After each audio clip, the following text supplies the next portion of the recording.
Princess treatment refers to various supposedly fairy tale-worthy gestures made by women's partners, including but never limited to lattes in bed, flowers every Friday, partner-funded pedicures, and doors being open for you. Nearly 130,000 Instagram posts congregate under it. However, this is immediately being taken to reductio ad absurdum.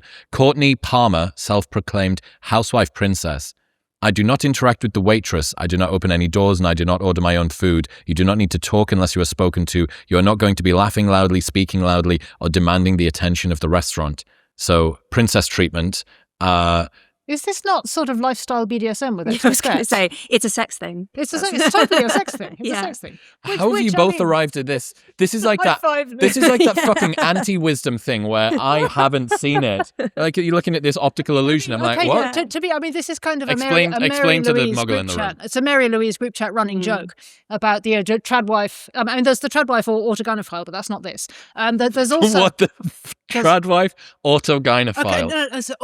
Okay, but there's also the continuity between right wing complementarian tradwife discourse and lifestyle BDSM, which it seems to me is just it's really just a question of inflection, but it's basically the same conversation. You're going to have to bring it down to earth a little bit for me. Okay, you do. Which of us is going to... Imagine that I didn't read the first three Harry Potter books and I've come in at the fourth, please. So on the one hand, you have, it's often very Protestant coded, sometimes quite American. There's a sort of religiously inflected discourse about how men do one set of tasks and play one set of roles within a long-term relationship, and women play the other, and everyone comes together as ordained by God in this dual dance of complementary unity, and then everything is good. Mm-hmm. And then, in an entirely different political filter bubble, you have the people who embrace lifestyle BDSM, which is it's a way of living in a long-term relationship where one person is always explicitly the dominant one who just gets to decide everything, and the other person is also always the submissive one who just says yes, master. There's a degree of entitlement though here, which doesn't sound superbly submissive. Well, I mean, this is where it gets. This is actually both complementarian right-wing trad types and also lifestyle BDSMers will tell you that in fact the wife / submissive, depending on how you're framing it, has plenty of say, because in fact she's the one putting it online. It's never the man who's filming content about this, is it? That's always true. The woman. That's true as that. Well. Oh, this is too much of a rabbit hole. No, go ahead, do it. Let's run it. I'm fascinated. I'm fucking Alice in Wonderland here. Women do this simultaneous, like, I'm so submissive, and there's a lot of humble brag going on as well. Like, by the way, my husband can afford to buy it's me the all long this nails, stuff. long hair, high heels. Exactly, but, right. But it's like, also, she's calling the shots in terms of their social media presence. Yeah, and also, which is really what matters.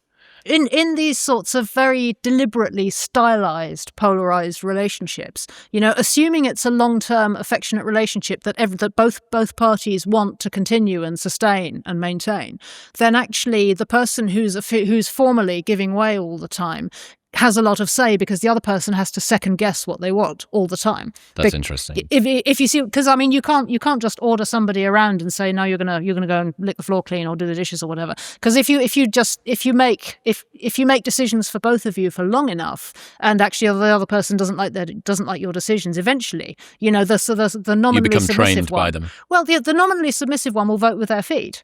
Assuming that it's a consensual, loving relationship. Otherwise, you have to make decisions that both of you want to abide by. So actually, it's not as commanding as all of that. But it just sort of reflects. Yeah. I think. We both feel like there's nothing wrong with complementary gender roles. Like within reason, They make sense. It's fine. Like no complaint. What is weird about the lifestyle BDSM is when it's clearly done in an exaggerated way as a sex thing. Like, the motivation is not this makes the household run more smoothly, this makes sense of our financial lives, etc. It's this turns me on, and I'm also doing it for an online audience. That's weird, yeah. That's weird. But I mean, the difference, I don't really see a huge amount of difference in kind between that and princess treatment. If she's like, I'm just going to sit there in the restaurant, and you have to guess. You as my date / partner have to guess what it is that I want to eat and get it right. And you have to do all the legwork of interacting with the underlings. You have to pay. And I'm just going to sit there. And nominally, yes, you get to decide everything and you have the power. But also, you have to guess and you have to get it right. So who actually has the power in that situation? That's a great point. Yeah. Wow. Okay. I really have seen through the matrix here. Fuck me. Women are so much more sophisticated than men are with this bullshit. But yeah, I mean, all of this, of course, with the caveat that it assumes that it's a mutually affectionate and consensual relationship. There is also a continuum between that and domestic abuse, because if the one financial person is prisoner, financial imprisonment, domestic abuse, and so on, where somebody is calling the shots and actually the other person isn't free to leave through whatever combination of coercive control or other kind does of this not play into another one of those lines that needs to be walked? That it would be nice to be looked after. Yeah. It would be nice for my partner to know me so well that I actually can sort of take my foot off the gas a little bit. Wouldn't that be lovely? And then if you overdo the dose, the response curve gets really squirrely when you get toward the point, well, I can't leave anymore because I don't have my own phone. I don't have my own bank account. I don't have my own access to anything.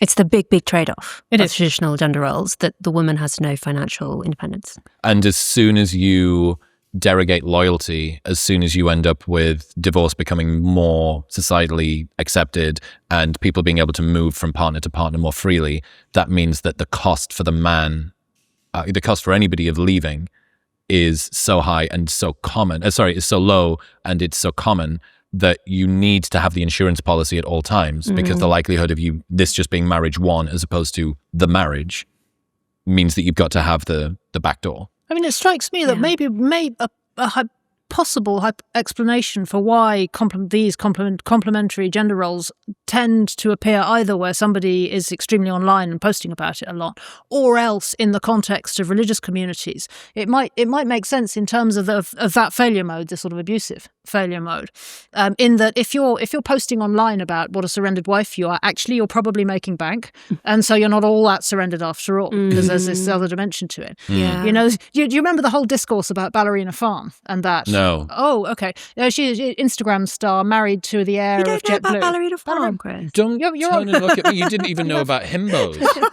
Fucking hell. You have how many bajillion followers on Instagram? You've never come across Ballerina Farm? Okay. This is entirely distinct influencer universe. Look at the echo chambers are very echoey here. Yeah. The internet is a big place. Okay. So Ballerina Farm, very beautiful, very accomplished sort of trad wife. Hannah Neeleman. Yep. Married to the scion of the JetBlue family, and inherited a load of money, and they have a farm where she does trad things and has lots of beautiful children. Okay. And makes yogurt, and it's all very crunchy. Sounds lovely. I mean, right, exactly. It's lovely content. It's also like the content engine which powers actually a very profitable business for them, selling like KitchenAid and yogurt and whatever. Yeah. I think her sourdough starter kits cost like $100. She's doing all right at it. And yet, there's this whole discourse about whether or not she's actually oppressed. And I'm like, what?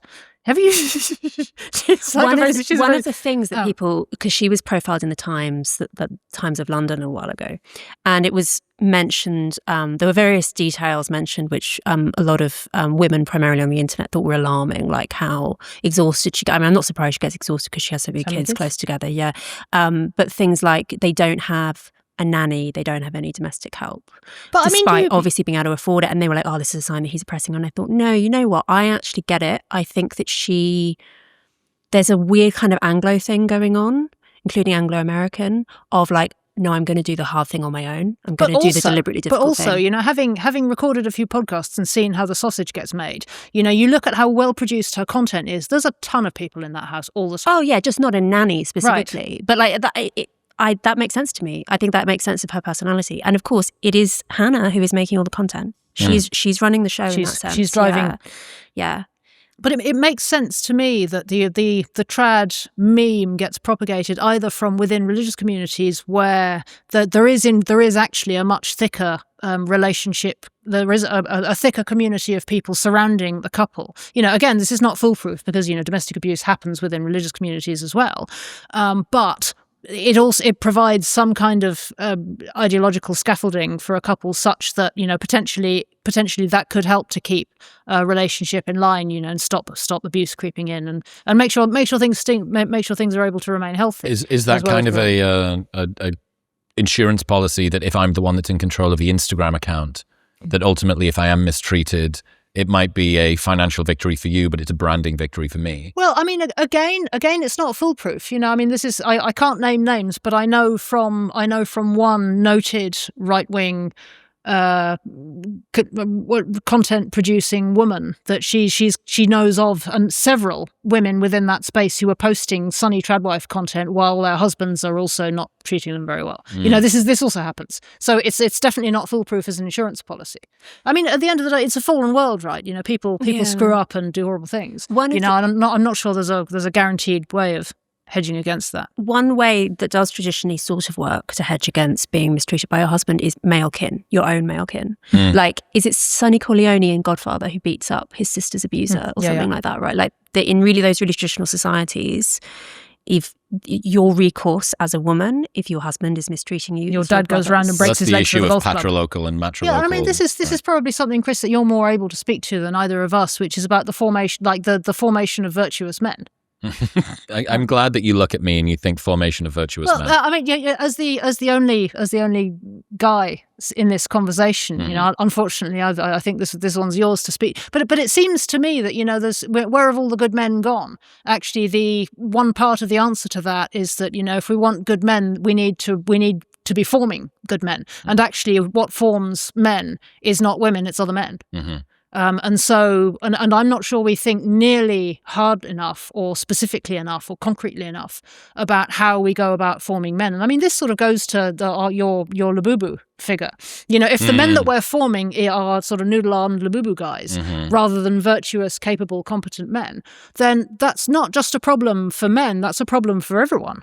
Well, I think a lot of the advice that men are given is about how to behave in a manner that makes women feel more comfortable. But if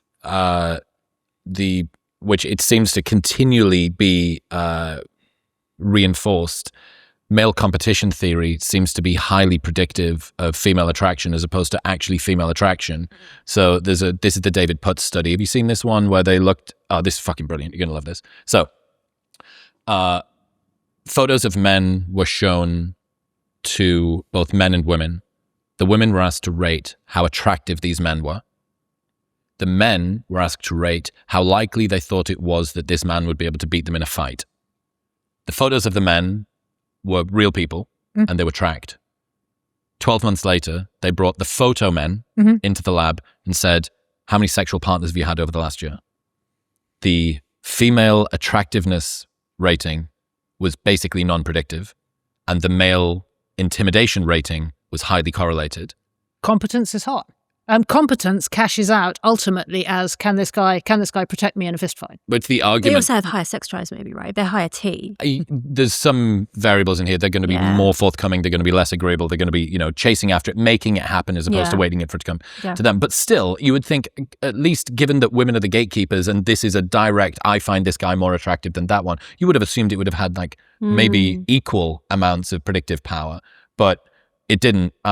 The ovulatory shift thing got another decapitation the other day, which was women don't find men with beards any more or less attractive, but they are more sexually successful, and men find them more intimidating. So it's this, whatever it is, women don't help you win, they just wait at the finish line to see who goes first.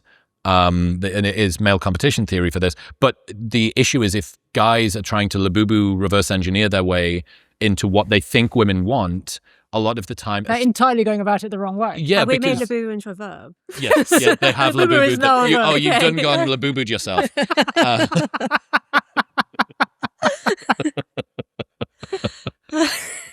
Oh no, he's Labubu'd himself.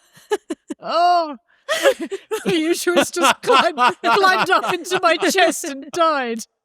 Good news, AG1 just released their next-gen formula. It is a more advanced, clinically backed version of the product that I've been drinking every day for years. So you still get the same one-scoop ritual, but now with an even more thoughtful formulation, flavor, and 4 clinical trials behind it. AG1 has been evolving since 2010, continuously improving alongside the latest research, and AG1 Next Gen is the result clinically shown to help fill common nutrient gaps and support gut health, even in people who already eat well. In one study, it boosted healthy bacteria in the gut by 10 times. And if you're still unsure, they've got a 90-day money-back guarantee, so you can buy it and try it for 3 months. And if you don't like it, they'll give you your money back. Right now, you can get a year's free supply of vitamin D3, K2, and 5 free AG1 travel packs, plus the 90-day money-back guarantee by going to the link in the description below or heading to drinkag1.com/modernwisdom. That's drinkag1.com/modernwisdom. Thank you very much for tuning in. Ooh, a tasty morsel of a conversation for you there. Well, full meal available right here. Go on. Press it.